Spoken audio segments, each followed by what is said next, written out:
ya nanti kan secara prosedural saja, dan nanti saya perjuangkan. Itu selalu begitu Kang Sahrul.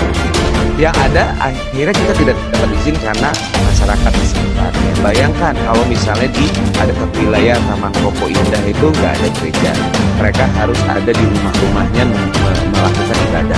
Saya terus terang, bukan berarti saya tidak menghargai agama saya, bukan berarti saya tidak menganggap bahwa agama saya paling benar menurut saya, tapi mungkin perlu dikaji lagi ya bagaimana seharusnya agar keindonesiaan ini ada di tengah-tengah semua. Bahkan ada yang menyebutkan begini, mendukung betul-betul all out gitu ya komunitas tersebut, bahwa kebijakan yang tidak populis itu harus dilakukan oleh yang populis. Hijrah secara keseluruhan itu kan kita ingin mengubah, dan saya berusaha merepresentasikan keinginan masyarakat bahwa nah kieu wae Kabupaten Bandung teh gitu ya.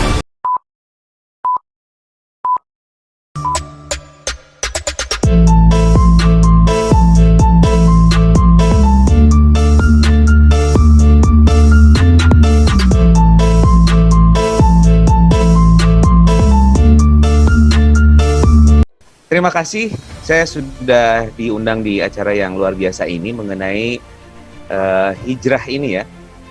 Saya memang cukup tertarik dengan fenomena hijrah. Di tahun 2010-an itu cukup tren hijrah dengan segala macam komunitas dan dijadikan komoditi ya. Semangatnya sih sudah bagus sebetulnya, mewakili keinginan manusia yang memang karena manusia itu ingin lebih baik, selalu ingin menjadi lebih baik. Dan ada anggapan memang bahwa hijrah itu identik dengan eksklusivisme. Eksklusivisme itu identik dengan teologi. Mohon maaf, bisa didekatkan lagi volumenya biar lebih gede. Halo, cek. Udah. Ya. Nah ya.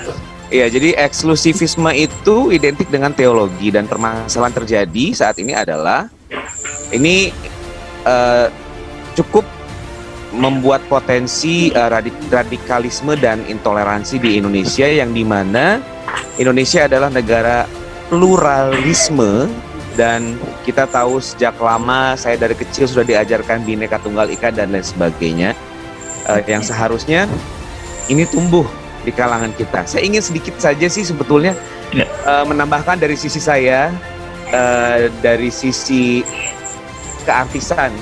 Sebelum saya dilantik, masih lama dilantiknya soalnya. Artis aja deh. Jadi itu di kalangan artis itu sebetulnya sangat positif ya, dan sangat menginspirasi. Saya kembali kepada pengalaman saya dulu tahun 2008 ketika ada sebuah corporate station TV swasta itu 6 bulan sebelum Ramadan akan menjadikan saya sebagai ikon untuk The Ramadan. Jadi ada artis sekarang jadi ustadz, terus brandingnya itu adalah seperti itu. Kemudian ada 5 ustadz yang disiapkan, dan saya sempat ikut sampai dengan 3 kali short course-nya itu kan dari beberapa, tapi saya senang sebetulnya, ini lebih kepada kenikmatan saya sendiri gitu ya. Mungkin saat itu di tahun 2006 saya buat travel umroh haji, campaign saya untuk mempromosikan travel itu dianggap bahwa saya ini mendeklar bahwa saya artis religius begitu ya. Tapi ada rasa kekhawatiran. Amin. Saat itu Bang Mardhani, ada kekhawatiran dalam diri saya bahwa saya takutnya tidak sesuai dengan ekspektasi orang terhadap saya saat itu, sehingga akhirnya dari 5 ustadz yang disiapkan untuk membrainwash saya lah, kasarnya seperti itu perlu 3 kali dikontrak, tapi saya aja nanti aja, sampai akhirnya dengan berat hati saya bilang saya tolak. untuk saya menjadi ikon ini gitu ya. Saat itu corporate itu belum ada tokohnya ya saat itu yang mau dimunculkan. Nah ini kalau saya pribadi, bahwa saya tidak ingin mencampur adukan antara pandangan orang-orang dengan bagaimana hubungan saya dengan Tuhan ya. Lalu kemudian di 2010-an itu saya masih ingat betul ya. Jadi ada banyak komunitas lah, ada hijabers, ada apalah macem-macem ya. Terus kemudian mulai meroket lah produk-produk baju pakaian muslim apa segala macam. Saya tidak menyalahkan si pelakunya ya, komunitas-komunitas itu, tetapi ada upaya dari luar atau ekstensi media yang mempermudah penyebaran eksistensi artis hijrah yang akhirnya membentuk sebuah komunitas baru. Banyak ya, kemudian berkembang, ada kajian musyawarah dan lain sebagainya. Saya juga ikut juga karena banyaknya teman-teman saya juga di situ, tapi saya tidak sempat untuk ikut misalnya jadi panitianya misalnya saat itu. Jadi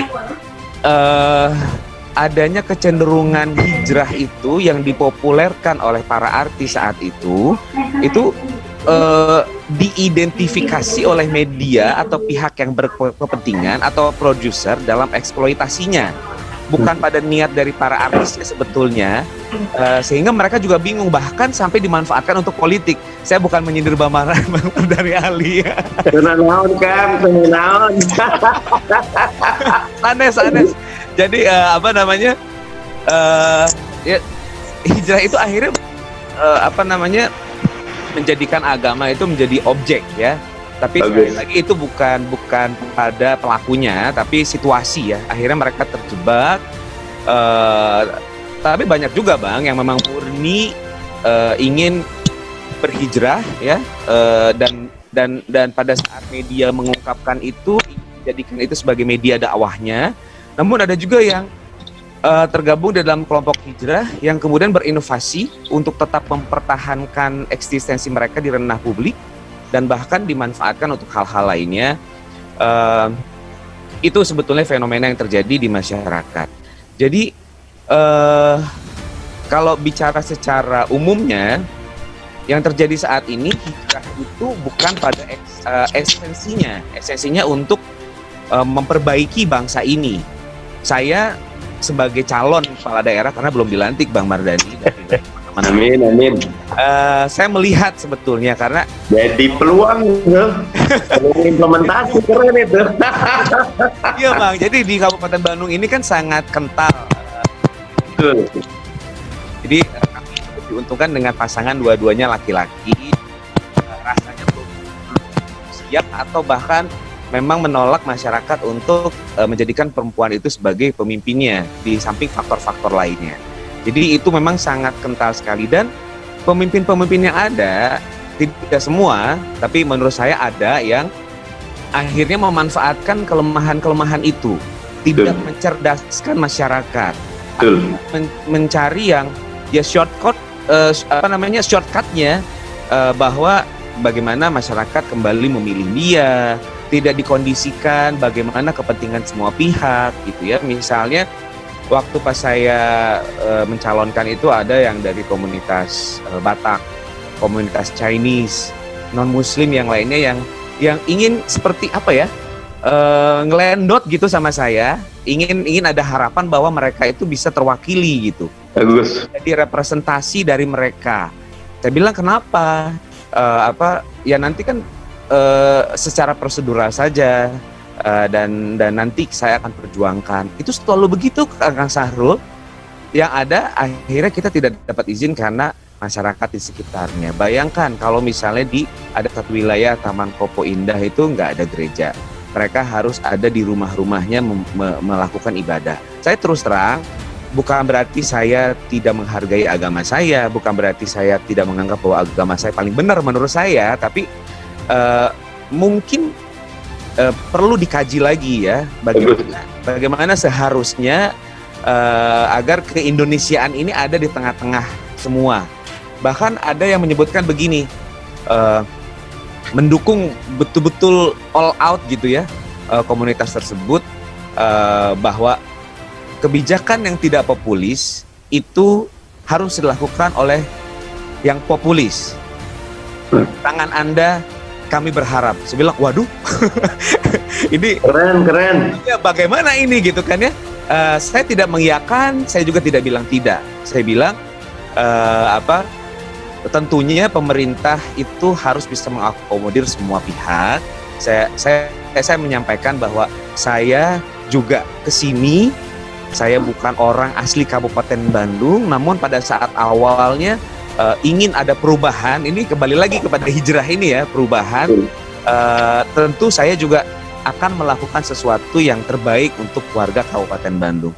Sudah happy gitu. Jadi ada semangat perubahan dalam semua segmen, termasuk mungkin menurut mereka adalah kepentingan mereka. Nah, ini seharusnya sudah menjadi pemikiran sejak lama kalau memang kita yakin bahwa Pancasila itu ada, Bhinneka Tunggal itu ada. Perlu ada format yang baik sehingga eksklusivisme yang ada itu tidak menjadikan arogansi ya, sehingga menyatakan di dalam mereka itu bahwa saya paling benar, yang lain tidak benar, yang lain salah. Nah itu bukan tugasnya mereka gitu, karena mereka tetap akan dengan pemikirannya bahwa ini yang terbaik gitu. Jadi perlu ada upaya dari pemerintah untuk misalnya perlu ada ya, semoga pandemi ini bisa cepat berlalu, ada event atau misalnya ada sesuatu yang istilahnya dicekoki lah masyarakat dengan sesuatu yang oke, kita open dengan adanya perbedaan, karena ini sebetulnya bibit-bibit dari yang namanya radikalisme. Saya tidak menyebut bahwa radikalisme sudah berkembang di Kabupaten Bandung, tidak, tapi secara umumnya di Indonesia saya kira perlu minimalisir ya adanya perasaan lebih benar di masyarakat.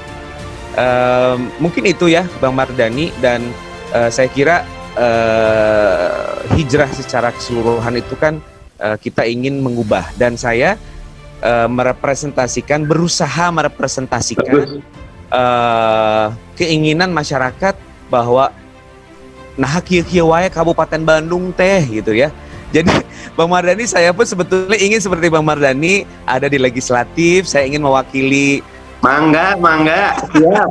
Tadinya, tapi gagal saya. Jadi saya ingin masuk di Komisi 8 sebagai pelaku travel umroh. Saya waktu itu di asosiasi memperjuangkan agar tidak dievaluasi kasus first travel. Saya juga pertama kali masuk DPR mewakili ketua umum dari asosiasi saat itu. Namun saya saat itu kecewa. Namun banyak hal dari kementerian dan lain-lainnya, sehingga setahun sebelum adanya kasus first travel yang terungkap itu seperti salju, sebetulnya kami sudah ingatkan, dan ini kemudian menginspirasi saya untuk menjadi salah satu yang mewarnai di Komisi 8 DPR RI, namun gagal. Setelah itu ternyata dari Partai Nasdem kembali menghubungi saya bilang, wah saya kira udah selesai nih saya di politik. Tapi ternyata saya diajak ke sini dan saya melihat kenyataan di Kabupaten Bandung yang begitu besar potensinya, namun ditutup, namun kemudian malah justru disengaja isu-isu itu dimunculkan. Lalu ada perasaan was-was gitu ya, dari kalangan minoritas yang tidak kondusif gitu ya. Jadi pada akhirnya mereka sangat-sangat mendukung kami saat itu, meskipun saya belum bisa menjanjikan apa-apa. Saya kira itu yang ingin saya sampaikan dari kenyataan di lapangan, dan mungkin ada masukan dari Bang Mardhani untuk saya sebagai seorang kepala pemimpin di daerah, meskipun hanya sebagai wakil, saya harus bagaimana mengkoordinasikan masalah ini, karena pembangunan secara ekonomi juga harus diiringi juga dengan pembangunan secara emosional, spiritual di masyarakat, sehingga semuanya itu bersama-sama berjalan dan menjadi manusia yang lebih baik nantinya. Terima kasih. Assalamualaikum warahmatullahi wabarakatuh.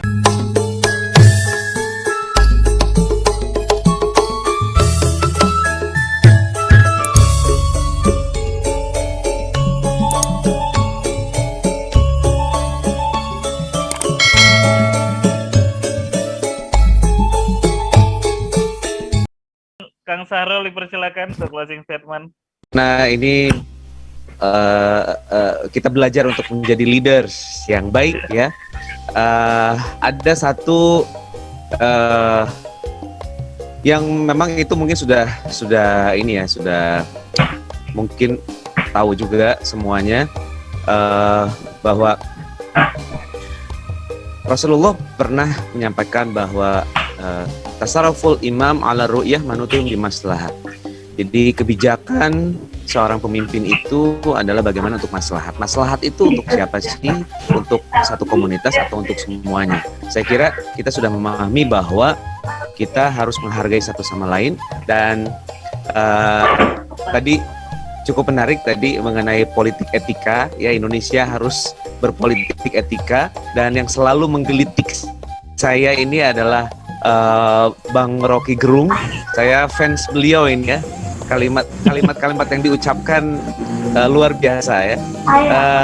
Dan sebetulnya identitas yang kita perlukan dan masyarakat itu harus dibuka kerannya. Lalu kemudian mungkin sejarah yang harus dipahami. Dalam pemikiran saya ini rasanya setiap kecamatan itu harus kemudian mungkin ada potensi dari sejarah sehingga tidak kehilangan identitas. Misalnya saya waktu itu ke satu wilayah pesantren di Kabupaten Bandung yang sudah masyhur. Di sana ada cerita, misalnya ada hikayat ya, itu benar atau tidaknya saya juga nggak tahu. Para kiai-kiai dulunya itu dia memiliki kesaktian yang Allah kasih ilmunya sehingga dipercaya ya oleh masyarakat dan menjadi panutan saat itu, misalnya dari wujud yang apa gitu misalnya ya. Nah, maksud saya hal-hal seperti itu kan untuk bisa meskipun sebetulnya hanya dongeng gitu ya, tapi kan identitas dari wilayah itu ya, misalnya yang lain dengan budaya tertentu ada ceritanya, diperkenalkan lagi ya. Seni budaya itu menurut saya bukan hanya regenerasi senimannya, tapi regenerasi penontonnya. Jadi sejarah itu harus diulang lagi, dimunculkan lagi, dan identitas itu diwujudkan juga dengan kreativitas. Misalnya nanti mungkin bisa bekerja sama dengan Bang Ucok.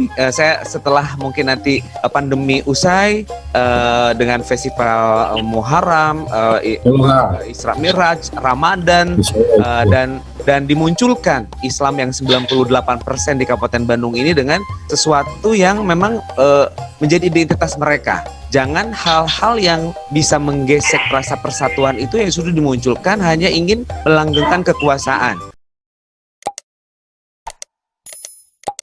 Jadi menurut saya menarik malam hari ini. Terima kasih atas ilmunya dari semua para pembicara. Insya Allah kita semuanya bisa mencari solusi atas permasalahan bangsa ini untuk kedepannya lebih baik. Amin. Terima kasih.